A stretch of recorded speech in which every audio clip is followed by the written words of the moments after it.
The Tongan castaways were a group of 6 teens who got stranded on an island for 15 months in 1965. Now, I never actually read Lord of the Flies, but I gathered that some kids get stuck on an island, go ham on a kid named Pigpen, and the consent is that humans are evil and power-hungry. Some 14 years after the release of the book, these boys did get stuck on an island and it didn't turn out like that. They were attending a strict Catholic boarding school and hated it there. They decided to steal a boat from a fisherman they hated and make an escape for Fiji or maybe even New Zealand. They sailed away unnoticed with clear skies and nothing more than a few sacks of bananas, some coconuts, and a gas burner. They anchored some 5 miles north of Tongatapu and woke up in a storm though. First thing to break was the anchor, and then they hoisted the sail and it got ripped to shreds, and then the rudder went out too. So they went adrift for 8 days with no more food or water except for some rain they caught in coconut shells, and they shared equally. Finally, they caught sight of the rocky, cliffy Ata Island, some 99 miles southwest of Tonga's main island, Tongatapu. For the first 3 months on the island, the boys were desperate for food and water. They survived on fish, seabird eggs, meat and blood, and coconuts. Then they found the ruins of a village in the island's volcanic crater. It was a 2 days climb away and it had been inhabited about 100 years earlier. Some 350 people lived there in 1863, but almost half of them were captured and enslaved.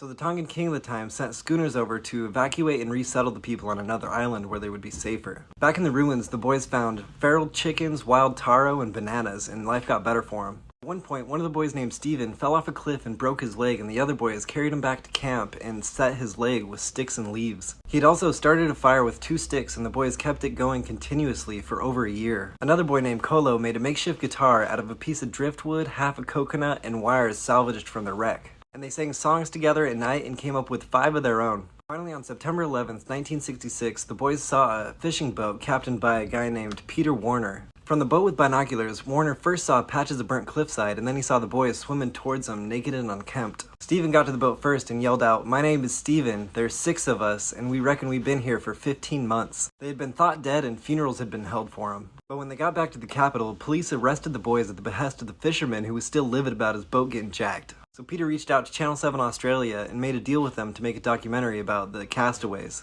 And then Peter paid for the boat, and then the boys were released on the condition that they go through with filming the doc. As a reward for saving 6 of his subjects, the king asked Warner if he wanted anything in return, and Warner asked if he could trap lobsters and start a business in the waters, and it was granted to him. The doctor found Steven's leg to be perfectly healed, and you can find the documentary they made.